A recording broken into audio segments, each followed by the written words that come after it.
Halo Sobat Pembelajar. Dalam kegiatan menulis skripsi, buku, artikel jurnal, laporan ilmiah, atau karya tulis populer lainnya, tentunya Anda harus memperkuatnya dengan berbagai referensi bacaan. Nah, tentunya dengan demikian Anda punya kewajiban moral untuk menuliskan semua sumber referensi dengan benar dan rapi dalam tulisan Anda tersebut. Untuk itu Anda membutuhkan sistem yang dapat memudahkan Anda dalam mengumpulkan, menyimpan, menuliskan, hingga membuat daftar referensi atau bibliografi dari tulisan Anda. Sistem ini disebut sebagai Reference Manager, yang dapat membantu Anda dalam mengelola semua sumber bacaan atau sumber referensi Anda. Di antara Reference Manager populer adalah Mendeley, Zotero, dan EndNote. Semua tools tersebut menawarkan Anda kemudahan dalam mengelola sumber referensi. Anda bisa dengan mudah mengumpulkan seluruh sumber referensi, kemudian menyisipkan sumber kutipan di antara tulisan Anda, dan kemudian membuatkan daftar referensi secara otomatis. Akan tetapi, mungkin Sobat Pembelajar pernah kesulitan menggunakan Reference Manager tadi, terutama biasanya mengalami masalah saat menghubungkannya dengan aplikasi di mana Sobat membuat tulisannya, misalnya di Microsoft Word. Terkadang, koneksi antara Reference Manager seperti Mendeley dengan Word gagal terhubung atau tidak bisa sinkron. Solusinya adalah mempergunakan Reference Manager bawaan Microsoft Word sendiri. Tool bawaan ini sudah cukup untuk sekedar mengelola sumber referensi Sobat untuk kebutuhan dasar seperti membantu menyisipkan nomor atau sumber referensi dalam setiap kutipan yang Sobat tuliskan, dan juga membuat daftar referensi secara otomatis di bagian akhir tulisan. Cara mengaksesnya juga mudah. Sobat tinggal klik tab Reference, kemudian klik tab Manage Source. Kemudian akan tampil box isian, yang bisa Sobat isi dengan informasi mengenai sumber referensi yang Sobat gunakan. Untuk menambahkan referensi baru, klik tombol New. Akan tampil box Create Source. Kemudian pilih tipe sumber referensi. Sesuaikan dengan sumber kutipan yang Sobat gunakan, diantaranya buku, artikel jurnal, proceeding seminar atau konferensi, atau website. Misalkan, kita pilih sebuah artikel jurnal. Saya punya contoh sebuah artikel jurnal, saya akan buka dari folder di komputer saya. Saya akan membutuhkan beberapa informasi dari artikel tersebut. Pertama saya akan membutuhkan judul dari tulisan atau artikel tersebut. Sobat bisa menyalinnya dari dokumen jika tidak mau mengetiknya satu persatu. Kemudian saya akan memasukkan autor atau nama penulis, semua penulis tentunya, jika penulisnya lebih dari satu. Format penulisan nama, secara standar, adalah nama belakang atau last name, diikuti nama depan atau first name dan terakhir nama tengah atau middle name. Jika nama penulis hanya punya dua kata, cukup gunakan nama depan dan nama belakangnya, biarkan nama tengah dalam keadaan kosong. Jika penulis hanya punya satu kata pada namanya, gunakan penyebutan dua kali untuk nama tersebut. Misalnya penulis bernama Sudirman, tulislah nama depan Sudirman dan nama belakangnya juga Sudirman. Hal ini karena menurut standar internasional, penulisan nama haruslah terdiri atas minimal dua kata. Berikutnya adalah saya akan memasukkan nama jurnal di mana artikel tersebut dipublikasikan. Di sini saya akan copy-paste dari file artikelnya saja. Selanjutnya pastikan Anda memasukkan informasi lainnya yang penting, seperti tahun penerbitan, volume dan nomor penerbitan jurnal, institusi penerbit jurnal, halaman artikel jurnal jika ada, dan bisa juga ditambahkan alamat link publikasi dari artikel itu di website jurnalnya. Setelah informasi dari sumber referensi artikel Anda cukup lengkap, Anda bisa beralih ke sumber referensi yang lain, misalnya buku. Dengan cara yang sama, silakan isi semua informasi yang dibutuhkan, seperti penulis atau pengarang buku, judul buku, tahun terbit, kota dan juga nama penerbit.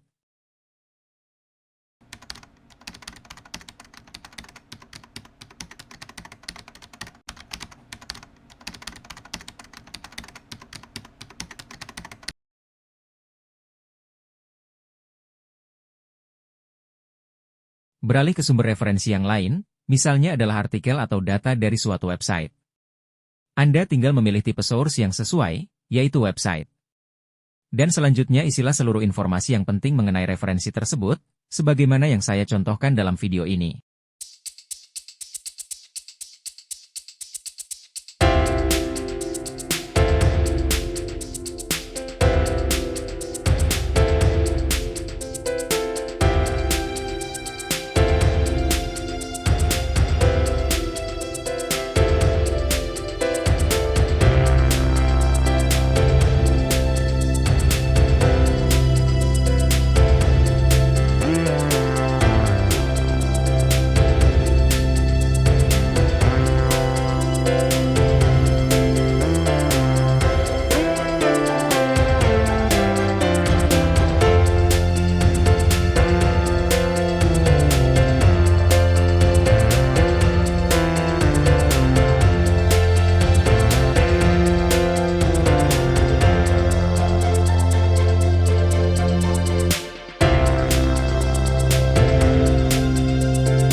Jangan lupa untuk selalu memasukkan tanggal Anda mengakses situs tersebut, karena bisa saja artikel yang telah dipublikasi dan sempat Anda baca sebagai referensi, ternyata kemudian ditarik atau dihapus oleh administrator dari situs tersebut di waktu yang lain.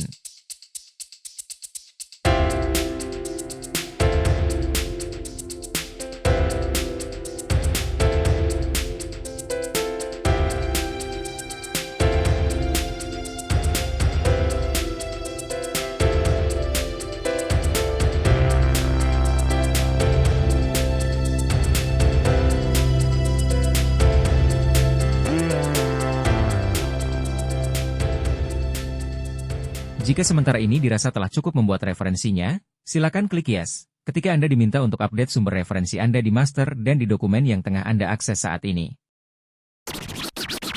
Dalam membuat sebuah kutipan untuk skripsi atau artikel jurnal, hendaknya kita menghindari menggunakan teknik copy-paste. Dengan menyalin sepenuhnya kalimat dari sumbernya, akan membuat skor kemiripan dari tulisan Anda akan sangat tinggi. Apabila pihak kampus atau penerbit jurnal memeriksa kemiripan atau juga indikasi plagiasi dengan menggunakan aplikasi pemeriksa kemiripan, seperti misalnya Turnitin. Bisa-bisa tulisan Anda ditolak atau bahkan dianggap plagiat gara-gara skornya melebihi standar. Biasanya skor yang masih diterima adalah lebih kecil dari 20%. Untuk itu gunakanlah teknik parafrase. Dengan teknik ini, Anda tidak menyalin sepenuhnya tulisan dari sumber referensi Anda, namun membaca, mengambil intisari dari bacaan tersebut, dan kemudian membuat tata kalimat yang berbeda, atau menggunakan pilihan kata versi Anda sendiri, tanpa kehilangan makna asli dari kutipan tersebut. Untuk sumber referensi berbahasa asing, misalnya bahasa Inggris, Anda bisa menerjemahkannya dan menata kalimat Anda dalam bahasa Indonesia, yang tentunya akan tidak mirip dengan bahasa asli si penulis. Lantas bagaimana kalau sumbernya juga berbahasa Indonesia? Disinilah Anda perlu melakukan parafrase. Jika Anda sedang diburu waktu, tentunya melakukan parafrase secara manual cukup memakan waktu. Anda harus membaca, memahami sekaligus membuat dalam tata kalimat dan pemilihan kata yang berbeda dalam waktu singkat. Mungkin Anda bisa menggunakan aplikasi parafrase, yang umumnya telah menggunakan AI dalam bekerja. Ada cukup banyak aplikasi parafrase untuk bahasa Indonesia, tapi, yang berkualitas tentunya berbayar. Namun, kali ini saya akan tunjukkan aplikasi parafrase gratis berbasis website bernama Writeful. Sobat bisa akses situsnya di alamat x.writeful.com/paraphraser. Aplikasi ini sebenarnya adalah untuk sumber kutipan berbahasa Inggris, sehingga sangat membantu juga jika sobat memerlukannya untuk membuat tulisan dalam bahasa Inggris, sehingga tingkat kemiripannya menjadi rendah. Sayang sekali aplikasi ini tidak bisa untuk kutipan kalimat berbahasa Indonesia. Lantas, untuk bahasa Indonesia, bagaimana caranya? Perhatikan langkah-langkahnya dalam video ini. Pertama, sobat perlu terjemahkan dahulu kutipan dari artikel ke dalam bahasa Inggris. Gunakan saja Google Translate untuk menerjemahkan kalimat yang mau dikutip. Kemudian tempelkan atau paste hasil terjemahan berbahasa Inggris tadi ke halaman parafrase Writeful. Kemudian, sobat bisa memilih tingkat parafrase dari kalimatnya. Ada 3 pilihan. Low, yaitu hanya mengubah sedikit dari kalimat aslinya. Medium untuk perubahan cukup banyak pada kata dan frasa aslinya. Atau high, di mana perubahan besar dilakukan pada frasa dan sintaks kalimatnya. Misalnya saya pilih high. Setelah itu akan muncul beberapa pilihan hasil parafrase yang baru. Sobat bisa baca terlebih dahulu, mana yang kira-kira paling jauh perbedaan dengan kalimat aslinya. Kemudian, copy atau salin kalimat parafrase yang baru tadi kembali ke Google Translate. Atau kalau sobat bisa berbahasa Inggris dengan cukup baik, tidak ada salahnya menerjemahkannya kembali ke bahasa Indonesia, secara manual. Bagaimana hasilnya sobat? Cukup jauh berbeda kan dengan kalimat aslinya?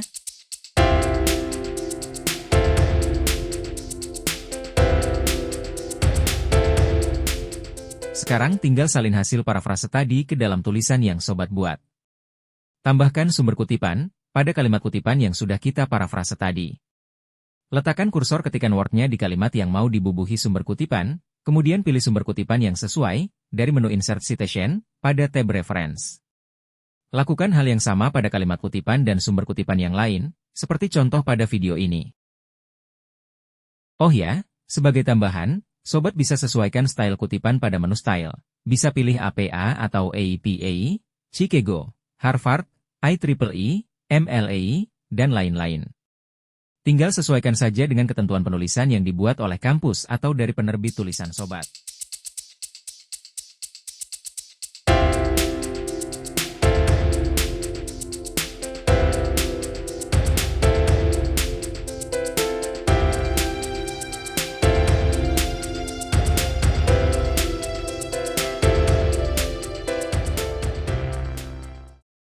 Terakhir, setelah dirasa cukup dalam hal membuat kutipan dan sumber kutipannya, saatnya membuat daftar referensi atau daftar pustaka alias bibliografi. Mudah saja, tinggal klik menu bibliografi. Bisa pilih model penulisan bibliografi pada menu drop-down yang tersedia. Bibliografi yang sobat pilih akan otomatis terbentuk pada posisi di mana kursor berada. Jika sobat ingin membuat di lokasi dokumen yang berbeda, tinggal cut dan pindahkan ke dokumen yang baru. Setelah itu rapikan, sesuai dengan kebutuhan dan petunjuk penulisan yang menjadi pedoman Anda.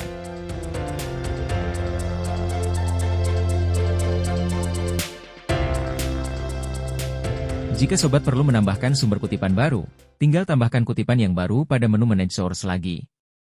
Jangan khawatir, sobat bisa mengupdate kembali bibliografinya dengan cara klik Update Citation and Bibliography yang ada di pojok bibliografi sobat. Nanti, sumber kutipan yang baru otomatis akan muncul di daftar pustaka yang sudah sobat buat sebelumnya. Namun, lakukan ini hanya jika bibliografi yang sobat buat ada di dokumen yang sama dengan di mana sobat tengah menulis. Jadi, sobat tidak bisa memperbaharui daftar pustaka alias bibliografinya jika berada di dokumen terpisah. Tapi jangan khawatir, membuat bibliografi otomatis mudah sekali. Tinggal klik menu bibliografi saja, dan biarkan Word sediakan untuk Anda dengan segera. Demikian sobat. Mudah kan? Selamat mencoba!